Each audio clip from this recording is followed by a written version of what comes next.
Monsieur Al-Alami Hanafi, vous avez présenté votre travail intitulé Réalisation d'un site e-commerce pour l'obtention du diplôme au master d'ingénierie du système informatique. Devant le jury ici composé de professeurs Anwar Darif, Al-Zaq Hashem et Cham Monsef. Vous avez entre 15 et 20 minutes. Présentation. Essayez de respecter le temps. Je vais commencer. Merci. Alors, salam alaikum.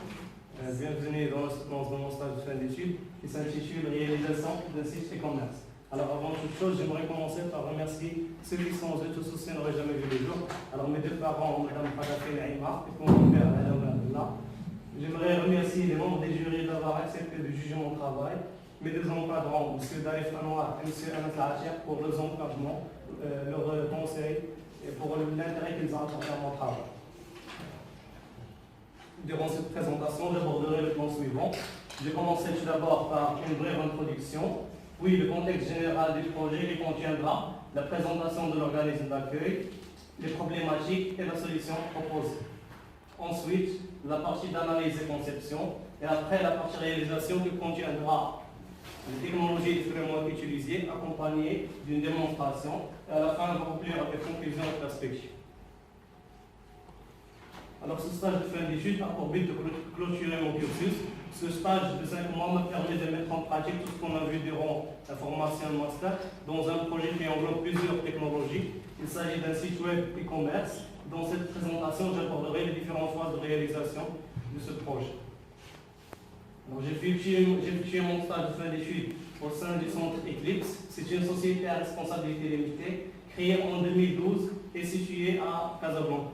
Ce centre offre plusieurs formations standards ou sur mesure, et parmi ces formations, on trouve le logiciel Odoo, le langage de programmation COBOL, le framework AngularJS, le framework de développement des applications mobiles Ionic, le framework PHP Symfony, et ils offrent plusieurs formations en langue et communication. Et voici l'organigramme de l'entreprise. Le contexte général de notre projet tourne autour du commerce électronique qui commence à se développer à un rythme accéléré au marché marocain. Voici quelques statistiques concernant le commerce électronique qui prouvent que ça se développe à un rythme accéléré. Alors le principe, c'est de permettre aux clients d'accéder à votre boutique virtuelle via une application mobile ou un site web. Et derrière, il y a des administrateurs qui font la gestion totale des ressources du site. Alors la solution proposée ou bien les objectifs de notre travail, c'est de mettre en place un site web intégralement responsive qui peut marcher sur n'importe quel type d'appareil, sur smartphone, tablette ou bien sur ordinateur, qui contient de grandes parties front office et back office.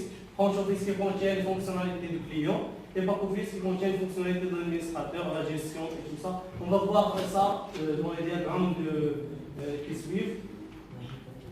L'élément de sécurité qui est un élément indispensable dans une telle application, et surtout la maintenabilité et l'évolutivité de notre application pour qu'elle puisse évoluer dans le temps.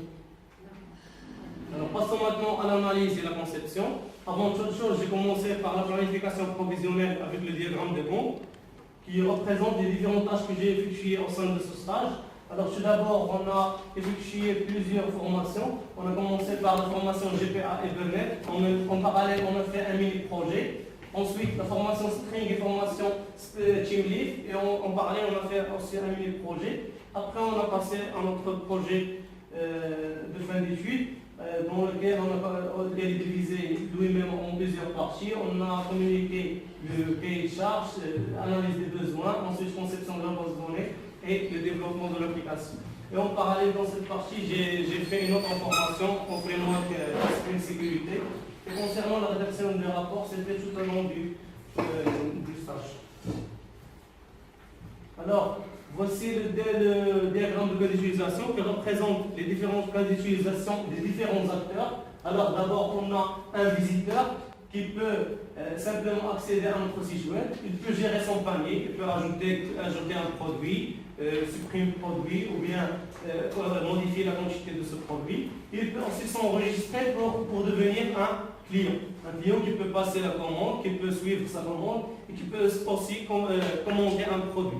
Et tout ça nécessite une authentification. On a aussi le troisième acteur qui est l'administrateur qui fait la gestion totale de notre application, qui fait la gestion des produits, des utilisateurs et aussi qui fait la gestion des commandes.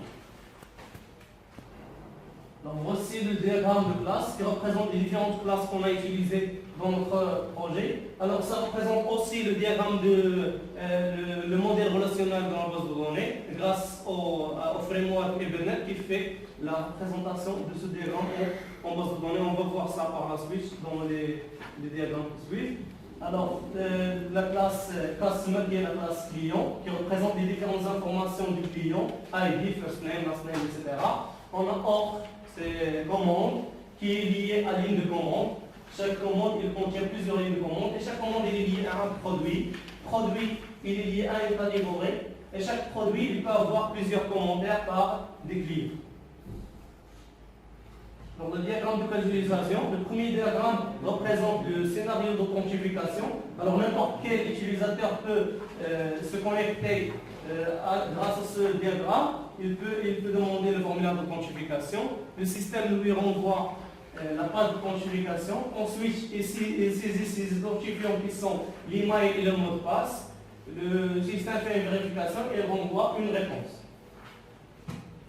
Deuxième diagramme de séquence qui représente deux cas d'utilisation. Ici, le cas ajout au panier et confirmation de commande. Le premier cas d'utilisation, alors ici on a différents objets qui réagissent avec ce diagramme. Alors, on a un client qui peut rechercher un produit, qui peut aussi avoir des informations sur le produit, et après il peut l'ajouter au panier. D'accord ? Et le deuxième cas d'utilisation, qui est la confirmation de commande. Alors d'abord, le client doit s'authentifier pour passer une commande. Alors, après le diagramme après l'authentification, il passe la commande. D'accord ?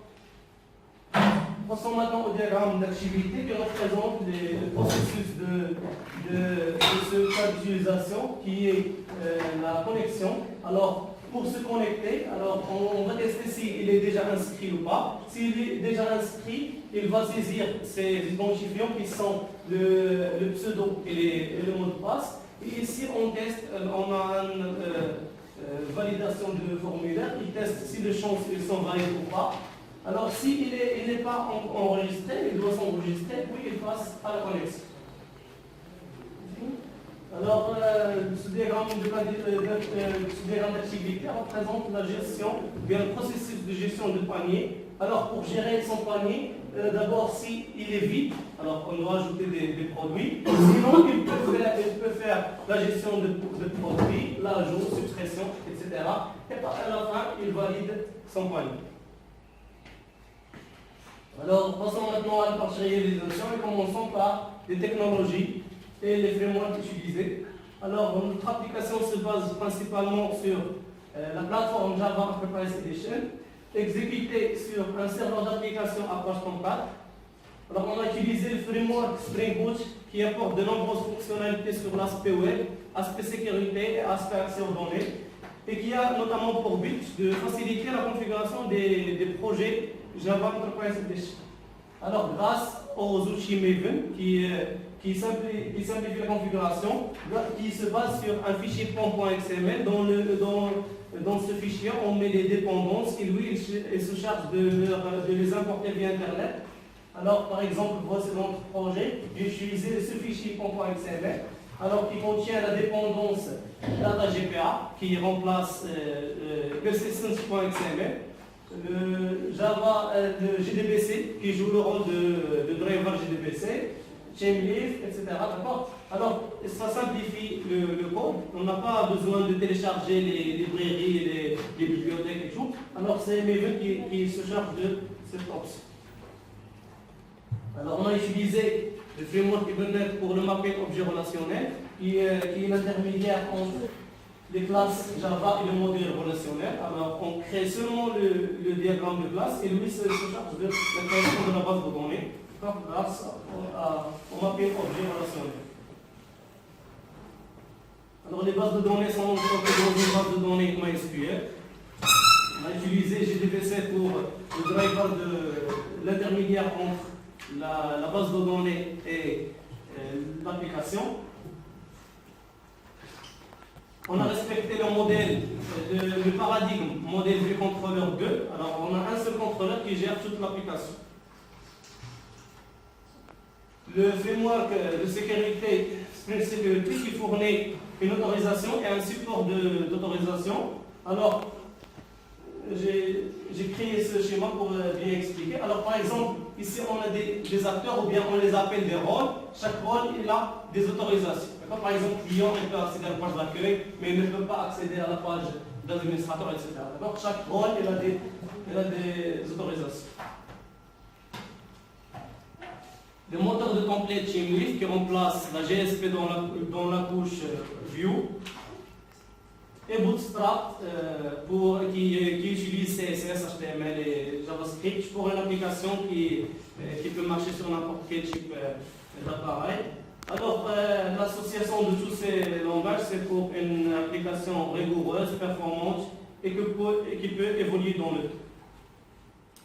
Alors, l'architecture logicielle de l'application se base sur Spring Boot, alors qui contient 3 différentes couches. La couche DAO, qui est la couche d'accès aux données, qui contient les entités nécessaires. GPA, on a utilisé Spring Data qui se base sur GPA. L'implémentation Ethernet est liée avec la base de données MySQL grâce au JDBC. On a la couche métier dans laquelle on a les spécifications fonctionnelles. Et la couche web qui contient les contrôleurs et les vues. Et aussi on a utilisé le framework de sécurité Spring Security. Alors, passons maintenant aux démonstrations.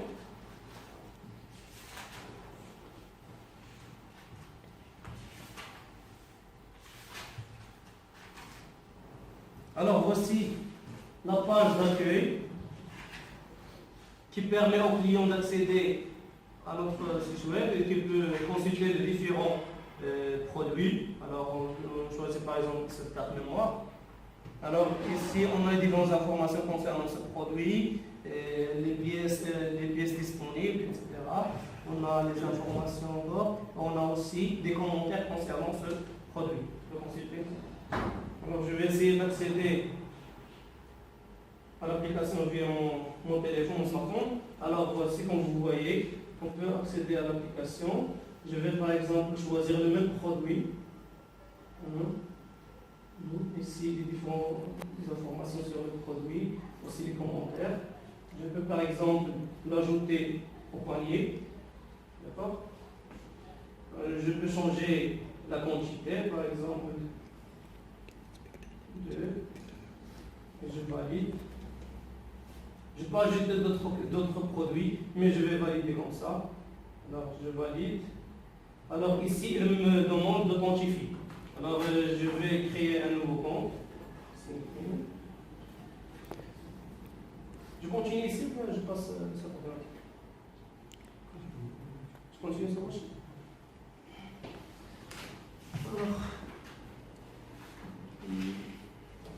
Alors, on ajoute au panier. Je modifie la quantité, par exemple. D'accord? Et je passe la commande. Alors, pour passer la commande, il me demande d'authentifier. Alors, je vais créer un nouveau client. Qui est par exemple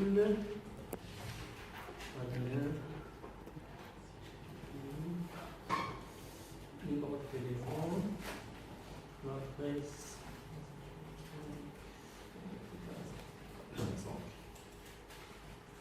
Alors, les mails.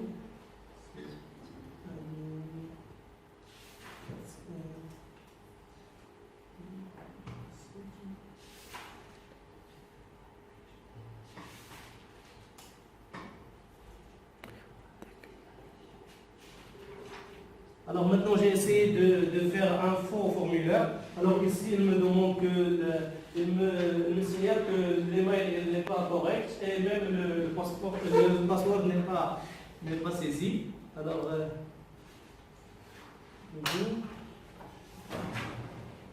ici maintenant je suis enregistré, je vais me connecter.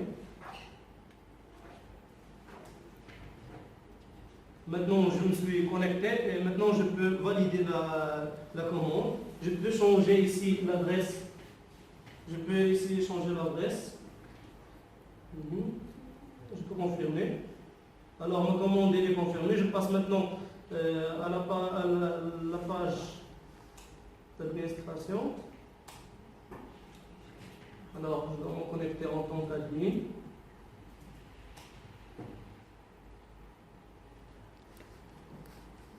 Alors, voici les différentes commandes qui sont déjà passées. Alors, voici la commande d'Adnan. Il est en cours. Je peux la valider.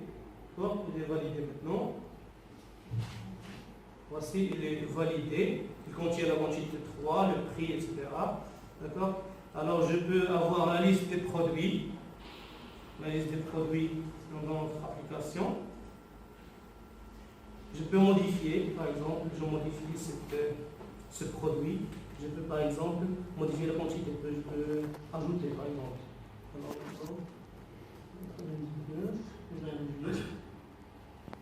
Alors, voici la quantité, elle est modifiée.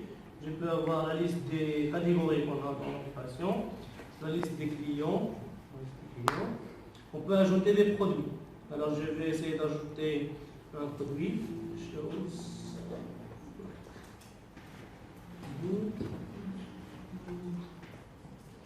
Alors, le prix, quantité, catégorie close.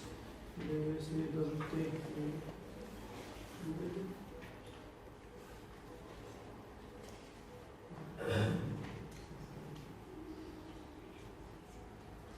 Alors, voici, j'ai ajouté un produit. D'accord? Alors, je peux ajouter une catégorie et je peux consulter les statistiques. Alors, les statistiques, c'est une phase intéressante pour notre projet. Alors, ici, on a le nombre de produits qui est 11, le nombre de produits par leur quantité. D'accord? On a le montant vendu, les produits vendus, etc. Et ici, un petit schéma qui représente les statistiques par état de commande. Les commandes qui sont déjà livrées, les commandes annulées et les commandes en cours. D'accord?